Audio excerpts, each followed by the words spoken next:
So, this is your Charizard, Misty said outside the Pokémon Center and getting a better look at it. Shouldn't he be a Charmander right now, though? Now that you mention it, Ash turned him. Despite the fact he'd gained a few more inches over his old self, Charizard literally loomed over them both at nearly 11 feet. He also looked a bit more muscular than normal. You got a lot bigger since I last saw you, too. Charizard shrugged. Dunno what happened. All I remember is waking up at the valley a few days ago and getting the weird feeling that I needed to get back to Kanto on the double. He let out a chuckling growl. Yes, I know why now. So, you waiting for an invite? Pokeball me. Oh, yeah, hey. Ash quickly took one out and tossed it to Charizard, who promptly went in. After the usual beep ping of a confirmed capture, he promptly re-emerged, and with a big grin hit Ash with a flamethrower. Ash, Misty yelped, jumping back from the flames, only to stare in shock when it ended and he was completely unharmed.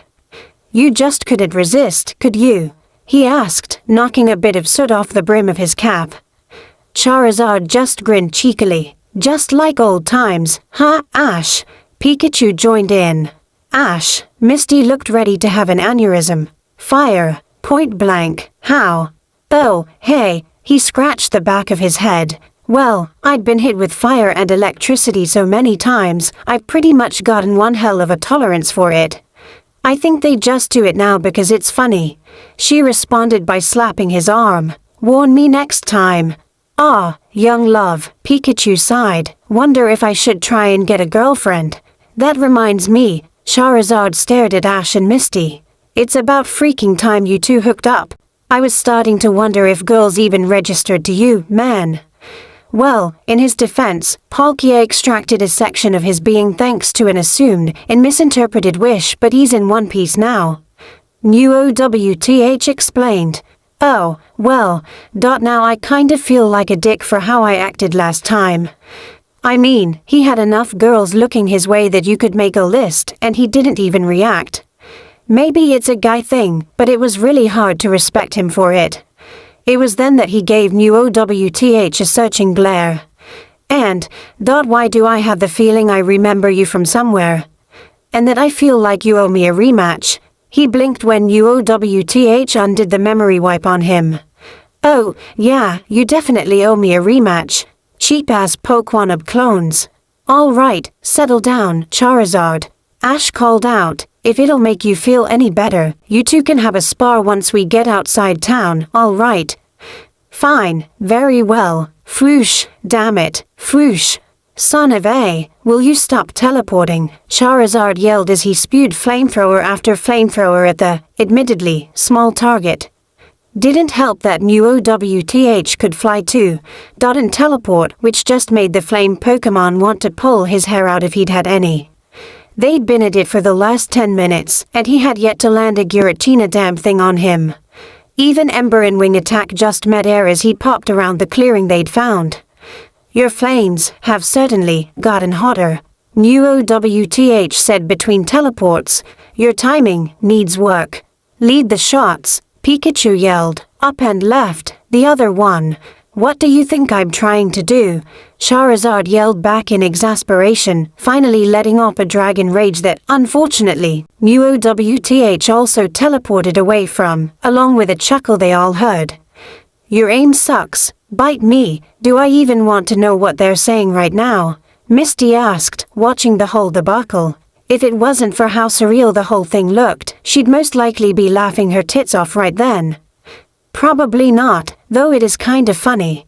Ash smirked a little at the sight. Hey, Charizard, if he can teleport so freely, then why now try and make him use his psychics another way before going for fire? Another way. Charizard mused over that for a moment until he brightened in a moment of brilliance. Got it, come here. He flew straight at New OWTH, fully intent on getting the smaller Pokémon in a grapple, only to have the floating feline vanish as his claws closed around him.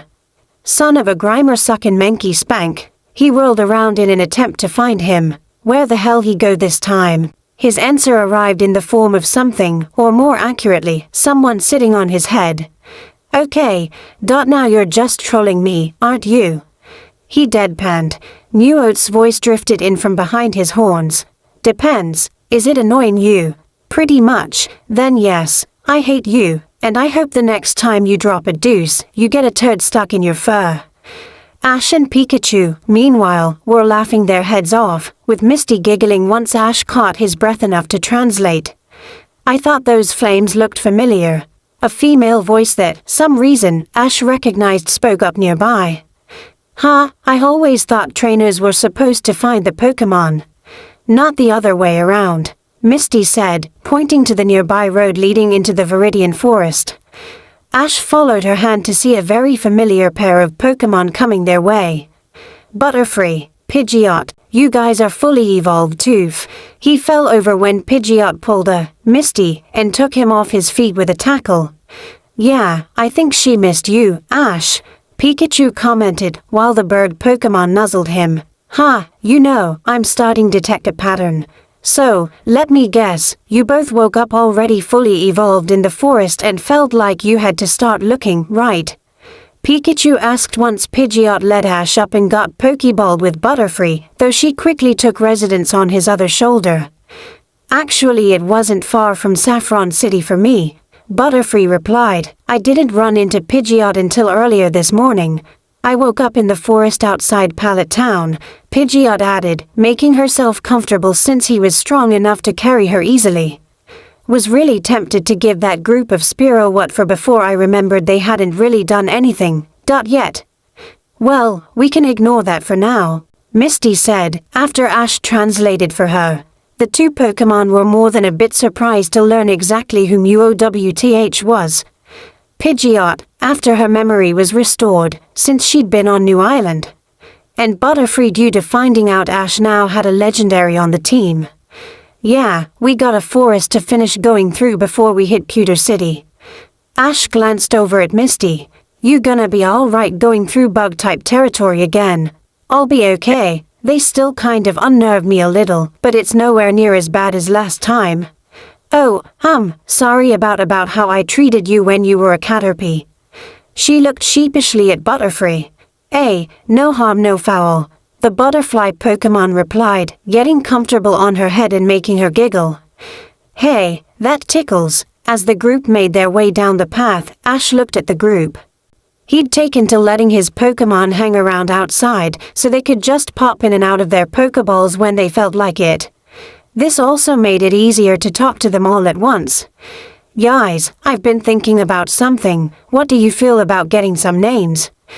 Pikachu looked at him. For us, yeah, I mean, Muowth is basically a nickname, so I kinda figured you all would want some too. Charizard didn't waste a second. Scorch, with a K, so it sounds manly. Pidgeot shook her head. Think I'll go with Sky. And you may be a Charizard, but you still act like a Charmander. Scorch responded in the most mature way he could, with a raspberry.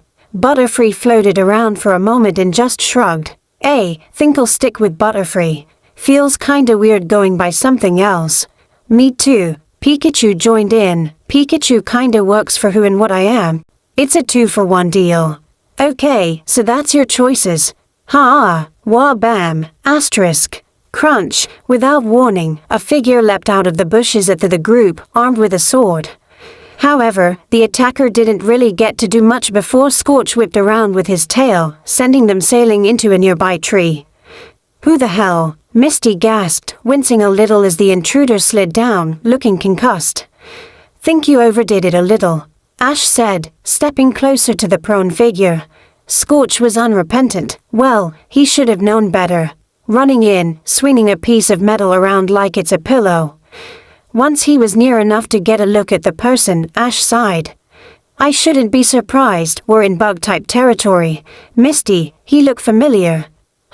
Getting beside him, her jaw dropped slightly when she saw the samurai kid. Sure enough, it was the samurai. Though he was a little older, it was the very same trainer they encountered their first time through the woods. You know him? Scorch asked. These two ran into him before even meeting Brock. Muowth replied, watching as Samurai slowly came to. Oh hi, he groaned, looking more than a little shaky while he sat up. What's a truck doing in the forest? More like a protective Charizard. Ash replied, making him jump. Charizard, ha ha, he shrieked when he saw Scorch. That thing's huge. Scorch snorted at him. Least I don't dress like I'm in a bad kung fu flick. He's with me, Ash replied, realizing he'd never asked why the guy had come at them with the sword to begin with. Now, care to explain why you came at us? That's you're a Pokémon trainer then. Samurai cut him off, scrambling to his feet. Tell me, are you from Pallet Town? I am, but what's the deal with the... His annoyance grew when the sword got pointed at him again, closer this time. I have been defeated by 3 trainers from that town already, Samurai yelled. The last one, a Gary Oak, was particularly obnoxious. Yeah, he's kind of a douche. It just mirrors he not quite the same. Misty whispered after he was cut off again, and the guy started up about demanding Ash face him so he could regain his lost honor. I don't remember him acting this obnoxious. Maybe a side effect of the meshing, Ash replied before the sword was back in his face. You accept, or are you a cow, hey? He protested when Ash snatched the sword out of his hands. True enough, it was blunt, probably more for just scaring Pokémon off. Gimme back my sword.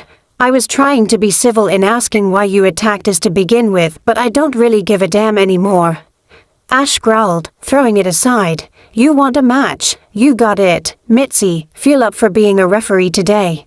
Sure, I could use the practice, she replied. All right, this is a 2-on-2 Pokémon battle between Samurai of Viridian Forest and Ash Ketchum from Pallet Town.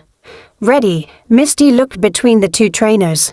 Let's do it. Sky, up for some action? You bet, she chirped, fluttering onto the field. Got a few new moves to try out. Samurai scoffed. So, you were lucky and found a Pidgeot. I will do you no good. Pinsir, to battle. The stag beetle Pokémon hissed when it emerged from its Pokeball, giving Sky a glare. Misty brought her hand down. Begin. Glare at this, buggy. Hyper beam, she screeched, letting a familiar orange beam fire from her beak. Both trainer and Pokémon were too startled to react when it slammed into Pinsir, knocking it back several feet, past Samurai. GKK, it sputtered before passing out. Misty winced a little before making the call. Pinsir is unable to battle. Pidgeot wins. Whoa, Sky, when did you learn that? Ash stared in amazement. One of the Pidgeys overheard some trainers talk about how he'd lost to another Pidgeot who'd used it in a gym battle. So, I figured since they could learn it, I was gonna try to learn it too. She puffed out her chest proudly. And I did. Pinsir, return, Samurai grumbled. I do not know what deception you have pulled, but you will win no more. He threw out another Pokeball. Is he serious? Sky asked, staring at the Metapod that he'd called out. Metapod, use Harden, he ordered. Metapod, the small bug type shimmered as it activated its ability. Now, use Tackle, Meta, it began hopping towards Sky. Are you kidding me? Sky asked, she and the others looking on in abject disbelief. I can't tell if I should feel confused or insulted. A short while, and several bounces later, Metapod made it to her and jumped at her chest. Then bounced off and onto its side. Sky sighed and gently pinned it down with a wing. Just stop, she said. It's embarrassing for us both. Metapod squirmed in protest, but Sky was too strong and a lot bigger. Finally, after one more jostle, it stopped and looked at her dejectedly. Metapod, it said in defeat. Sky waved her other wing to let Misty know Metapod had tapped out. Metapod surrenders. The winner is Pidgeot and this battle goes to Ash Ketchum. Wow, I kinda feel bad for him. Butterfree said as Sky headed back to the group. That was just sad. Maybe we should just pretend this never happened for all our sakes. Pikachu suggested, while Samurai scooped up his Pokémon. You'll rue this insult, Pallet Towner. Samurai yelled, glaring at Ash. We will meet again, and your punishment will be at hand. With that, he ran off into the woods. Seriously, what was his problem? Misty asked once he was gone. Ash shrugged. I have no idea. But like I said, maybe the worlds meshing together made more differences than we thought. They all made noises and gestures of dull confusion and went back on their way. Man, it feels good to be out of there, Misty sighed once they finally reached the edge of the woods and Cuter City was in view. It's nice and all, but I'm just glad we didn't rile up those Beedrills.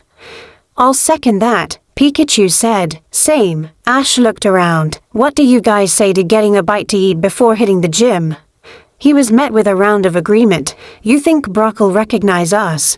Misty asked as they headed to a nearby snack cart. Maybe. Either way, it's gonna be a lot more interesting this time.